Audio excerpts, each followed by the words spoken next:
Revelation section. In 1973, with the government-wide panic caused by Watergate, the CIA Director Richard Helms ordered all MKUltra files destroyed. Pursuant to this order, most CIA documents regarding the project were destroyed, making a full investigation of MKUltra impossible. A cache of some 20,000 documents survived Helms' purge, as they had been incorrectly stored in a financial records building and were discovered following a Freedom of Information Act request in 1977. These documents were fully investigated during the Senate hearings of 1977. In December 1974, the New York Times alleged that the CIA had conducted illegal domestic activities, including experiments on U.S. citizens during the 1960s. That report prompted investigation by the U.S. Congress in the form of the Church Committee and by a presidential commission known as the Rockefeller Commission that looked into domestic activities of the CIA, the FBI, and intelligence-related agencies of the military.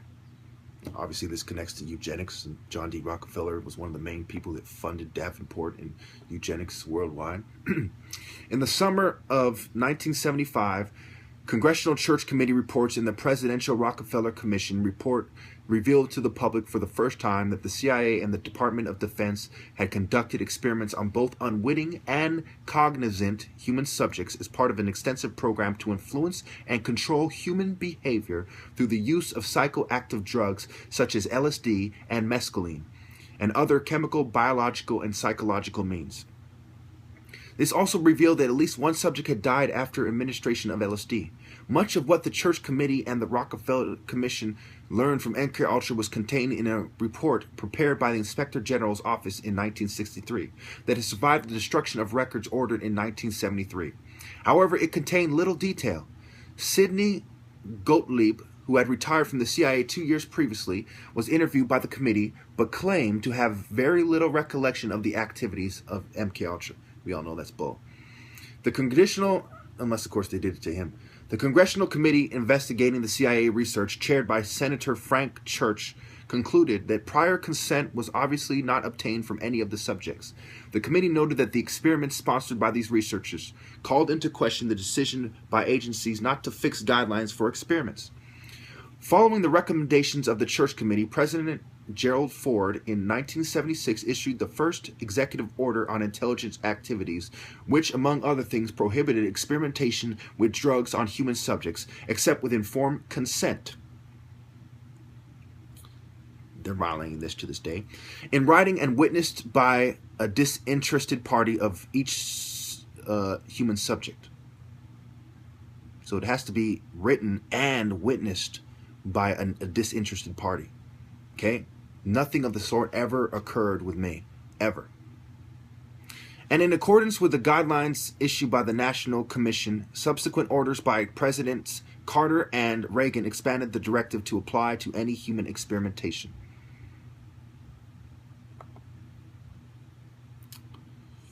In 1977, during a hearing held by the Senate Elect Committee on Intelligence to look further into MKUltra, Admiral Stansfield Turner, the Director of Central Intelligence, revealed that the CIA had found a set of records consisting of about 20,000 pages that had survived the 1973 destruction orders because they had stored at a record center. They had been stored at a record center not usually used for such documents. These files dealt with the financing of MKUltra projects and contained few project details. However, much more was learned from them than from the Inspector General's 1963 report. That's interesting. On the Senate floor in 1977, Senator Ted Kennedy said, the Deputy Director of the CIA revealed that over 30 universities and institutions were involved in an extensive testing and experimentation program, which included covert drug tests on unwitting citizens at all social levels, high and low, Native Americans and foreign.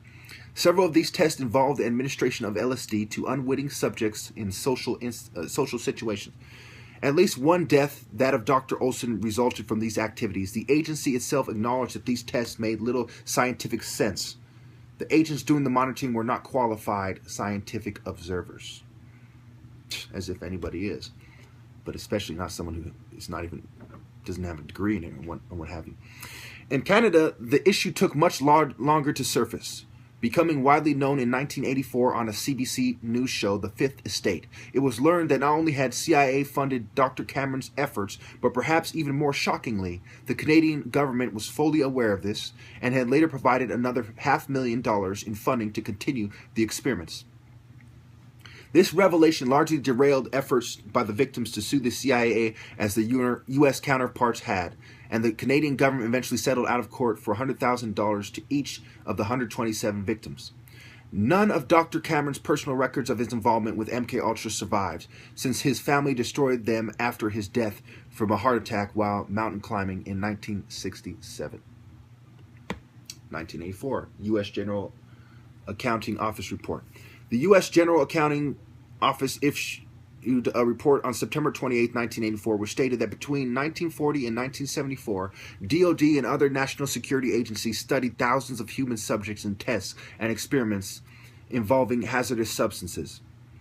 The quote from the study: "Working with the CIA, the Department of Defense gave hallucinogenic drugs to thousands of volunteer soldiers in the 1950s and 1960s. In addition to LSD, the Army also tested quinosildenol benzylate, a hallucinogen codenamed BZ. Note 37. Many of these tests were conducted under the so-called MKUltra program established to counter perceived Soviet and Chinese advances in brainwashing techniques between 1953 and 1964. It goes on to the deaths, the legal issues, the extent, and so on. Well, I got time. I'll go through the deaths. Given the CIA's purposeful destruction of most records, its failure to follow informed consent protocols with thousands of participants, the uncontrolled nature of the experiments, and the lack of follow-up data, the full impact of MKUltra experiments, including deaths, will never be known. Several known deaths have been associated with Project MKUltra, most notably that of Frank Olson. Olson, a United States Army biochemist and biological weapons researcher, was given LSD without his knowledge or consent in November 1953 as part of a CIA experiment and died under suspicious circumstances a week later. A CIA doctor assigned to monitor Olson claimed to have been asleep in another bed in a New York City hotel room when Olson exited the window and fell 13 stories to his death. In 1953, Olson's death was described as a suicide that had occurred during a severe psychotic episode. The CIA's own internal investigation concluded that the head of MKUltra, CIA chemist Sidney Gottlieb, had conducted the LSD experiment without Olson's prior knowledge.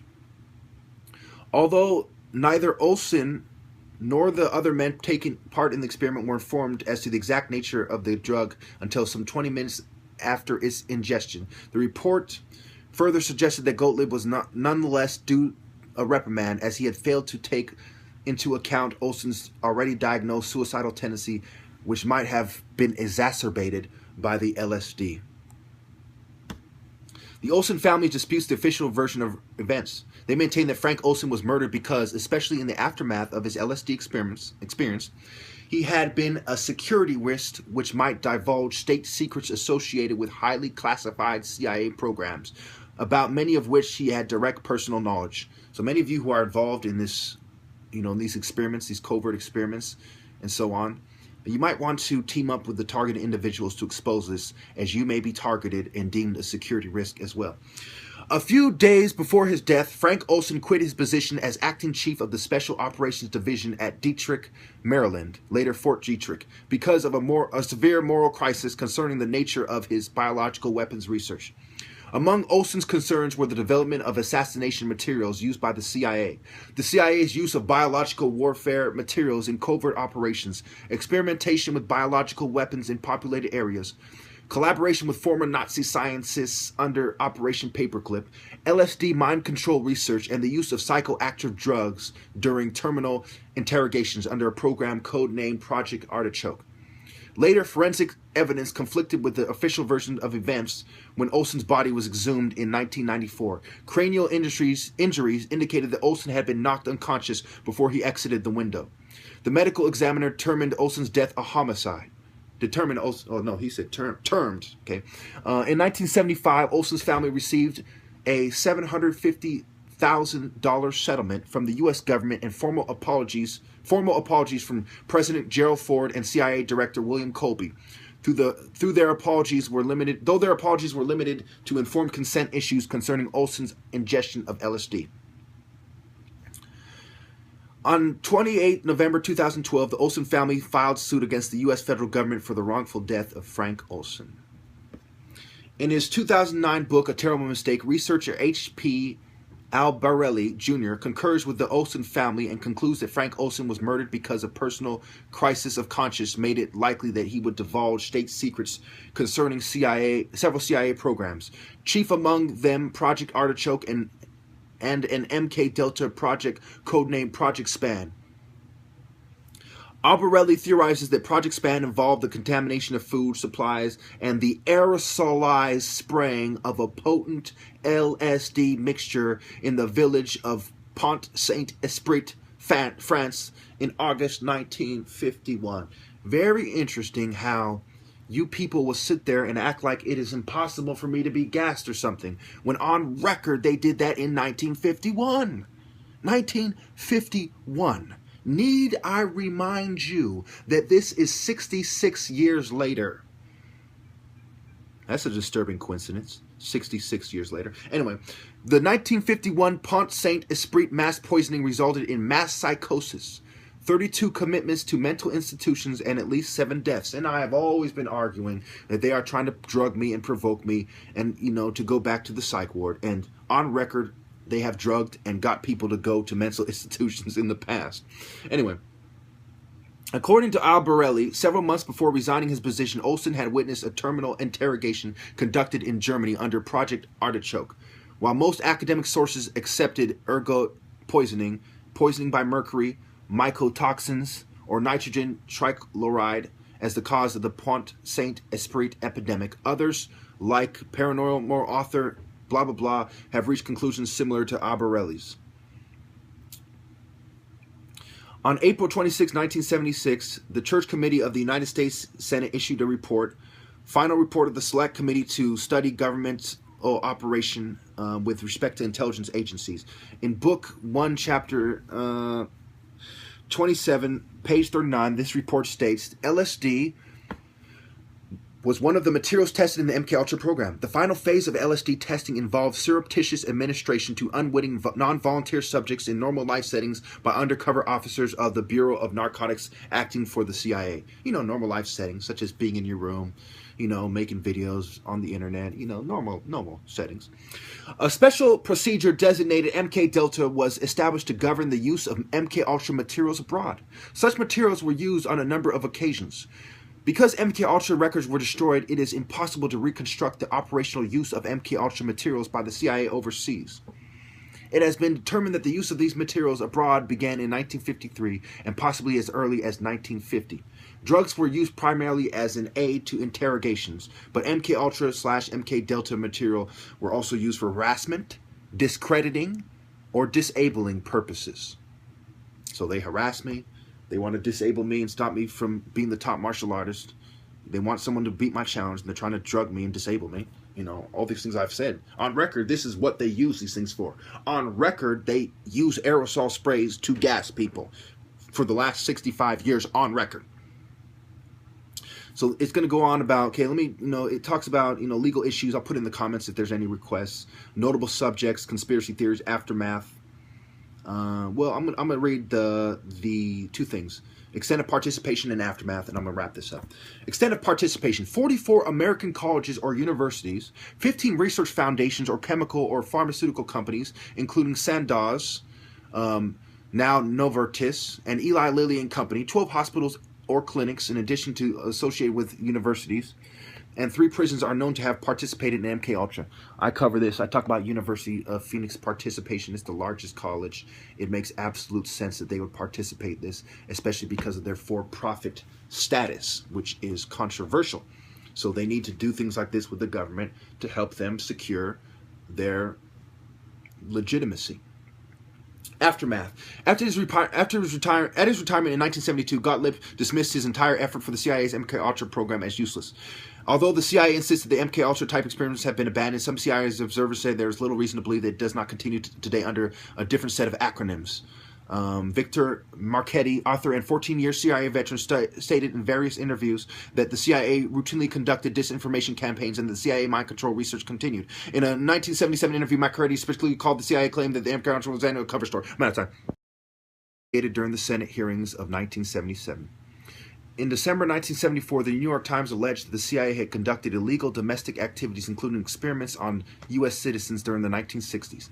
That report prompted investigation by the U.S. Congress in the form of the Church Committee and by a presidential commission known as the Rockefeller Commission that looked into domestic activities of the CIA, the FBI, and intelligence-related agencies of the military. Obviously, this connects to eugenics, and John D. Rockefeller was one of the main people that funded Daffodil.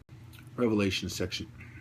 In 1973, with the government-wide panic caused by Watergate, the CIA director, Richard Helms, ordered all MK Ultra files destroyed. Pursuant to this order, most CIA documents regarding the project were destroyed, making a full investigation of MK Ultra impossible. A cache of some 20,000 documents survived Helms' purge, as they had been incorrectly stored in a financial records building and were discovered following a Freedom of Information Act request in 1977. These documents were fully investigated in Eugenics Worldwide. In the summer of 1975, Congressional Church Committee reports in the Presidential Rockefeller Commission report revealed to the public for the first time that the CIA and the Department of Defense had conducted experiments on both unwitting and cognizant human subjects as part of an extensive program to influence and control human behavior through the use of psychoactive drugs such as LSD and mescaline, and other chemical, biological, and psychological means. This also revealed that at least one subject had done research chaired by Senator Frank Church concluded that prior consent was obviously not obtained from any of the subjects. The committee noted that the experiments sponsored by these researchers called into question the decision by agencies not to fix guidelines for experiments.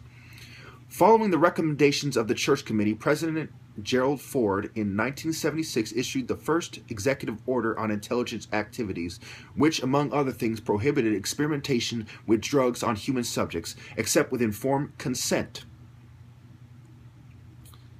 They're violating this. Died after administration of LSD.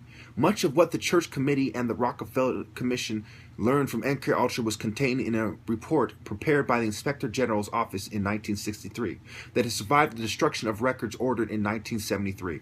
However, it contained little detail.